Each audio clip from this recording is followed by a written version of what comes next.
guys, it's Amanda here with Homeschooling Life, and today I'm going to share with you guys my second grade curriculum picks. I love teaching these younger years. It's just so sweet, and I'm so sad that I'm moving out of that. But they're really fun, and so this will be the fourth time around I've got to get to teach second grade, and I just always think it's fun. They are starting to like really understand their math and be quick with some of their fluency, and they're really like catching on their reading. It's like just a big eye-opening year, and I love teaching second grade. So this is what I'm going to be using this year. Still in the shrink wrap, haven't even opened it, but Saxon Math. Not a big surprise for any of you guys who have followed us very long, but I love Saxon for the second grade. I have all the manipulatives and all the things. Actually, I'm constantly having to tell the kids to put the manipulatives up because they try to play with them as toys after school is like, we're done with school for the day, and I don't want any of it lost. But Saxon has great manipulatives, and I think the teacher book is very helpful, and it really lays it out in a good scope and sequence. I didn't have to buy the teacher book this year because I already had it. Yay! So, Saxon Math for second grade. Phonics. I am a firm, I got my pencil in here for some reason. I'm a firm believer in Abeka. I love the way Abeka teaches phonics, and so for second grade, we are still doing Abeka phonics and language. I've got all the Abeka readers and the blend charts, and I just think they do a really good job. So, Abeka for that. And so really, since I'm already doing the language for Abeka, I'm going to go ahead and keep with the spelling, and I love these little reading comprehension sheets. They're just small. They have to read, answer a few questions about, what they read, and I really like these. So, there's that. Okay, so I'm going to do my handwriting a little bit different. I'm actually going to do a mix. So when my kids are in kindergarten, that's when I typically, the top three, when they were in kindergarten, I started them in cursive. It worked really well. It was fun. It was easy. It was great. Well, when my last one started in kindergarten, I started him in cursive just like the rest, but he is a lefty. And he was frustrated. I was frustrated. We had a very difficult time like teaching the letters backwards, like in cursive. So about few months in, I was like, forget it. We're going to print. And so I switched him back to print. Now he can print well, everything, but he wants to be able to write in cursive like the other one. So I know a lot of people don't actually start the cursive until third grade. But since I've always started in kindergarten, anyways, with him, I'm switching kind of back. I'm going to do a mix. So I kept the kindergarten Abeka phonics, like to teach you to write, where it's got the bigger lines and everything like that. And I'm going to go back to working on teaching him with this to help. And then I've just bought the handwriting from the Good and the Beautiful to still work on his print, because he'll do his homework in print. I'm trying to get past like the very first few lessons. Well, it's so simple.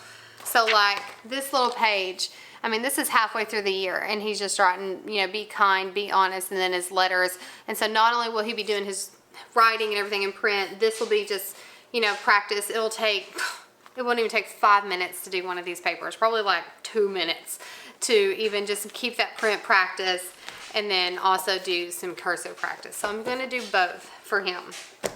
And then I just have, another writing tablet to do those things. So for his writing, I'm going to do basically, the Abeka where you're writing, they have in second grade where you're writing stories and little paragraphs and things like that. But I'm an IEW fan. Oh, see, I don't even have the front cover to this because everybody's used it. This one, this is the teacher one. I'm still going to have him write an IEW assignment as a second grader, probably either once every other week, or IEW, then 2 weeks off of it, and then IEW, mixing in with his Abeka writing stuff. Just because I think it's really great, and I'll just mix it in as I see fit. So he'll do part of that. For Bible, he's a reader now as a second grader, and so I bought everybody from Not Consumed a Bible study called Developing a Quiet Time. And so my vision for this is when we start school, everybody can sit down and do their own around the kitchen table as they're eating breakfast, just kind of quietly on their own, just to work on developing that habit. And if he needs help, obviously I'll be there to help him with it. So that's what I bought for like a Bible. Plus we're also going to do some Bible things always within our family book basket time. I've got some stuff and I'll share that with you when I share our group subjects.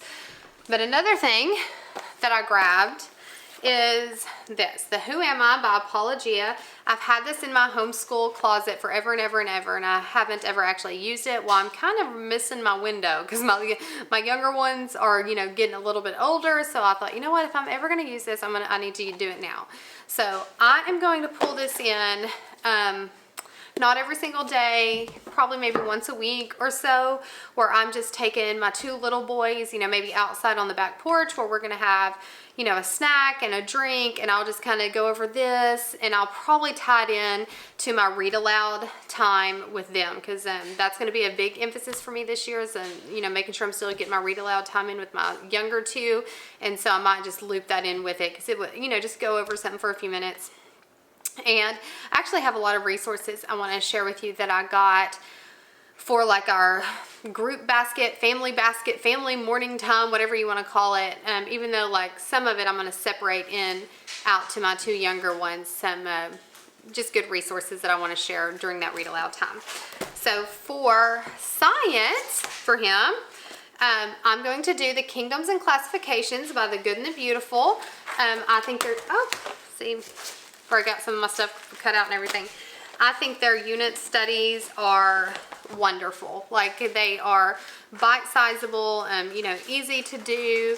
And because you can do a different unit, you know, study every, you know, 6-8 weeks, however long you take, like, you can, you know, keep their interest up in the science. And I think they get a great overview scientifically. And then from these, you can springboard into other things like documentaries or fun YouTube videos.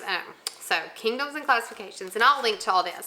So for his history, as a second grader, I am going to use my, my oldest is working on their world history for a credit this year.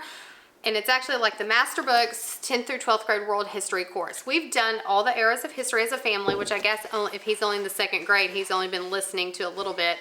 But I'm going to use this as my spine, which means I'm going to teach the history to my olders who are getting the credit, but whatever era, topic, thing that we're going over, I'm going to bring my youngest one in as a second grader. Like, if we are studying the Great Wall of China, then I'm going to be getting books from the library about the Great Wall of China for him. I'm going to you know, have a read aloud and things like that he's going to be looped in. And whatever we're studying, I might have him a coloring page that he's working on, or I might say ask him to draw a picture. So he's still going to be getting the history, but I'm going to use my older two as the main driver of the topics, and then pull him in. But I have all the resources. I probably have every single elementary history reader from all the main companies just that I've collected over the years. Actually, I'll tell you, some of my favorite homeschooling years was before my bigger two were involved in like school sports, and we were still getting to do everything together, and we did Sunlight. I can't really do Sunlight with, sorry, I'm saying this because you get such rich history knowledge from those read alouds and the living books and the things like that. And so those years, even though they were younger when we did that, like, I felt like they really retained and grasped a lot just from the literature. And that's what I'm going to do with my second grader. If you only have young children and you get to be like, you know, at home for the majority of your day and you're in that season and you've never used Sunlight, I would recommend at least using it at least one time and like really doing it all in, where you like sell out to, you know, the read alouds and all the things that they do, because whatever couple years we did that when they were younger were very rich years.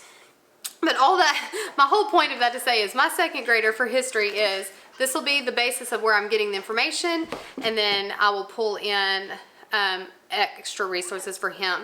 And the reason I'm doing that is so that our whole family can be studying kind of the same time period in the same era. So that, I believe, is the majority of what I'm going to do for second grade. If I left anything out, I'll make another video, but that those are my second grade picks for 2024-2025.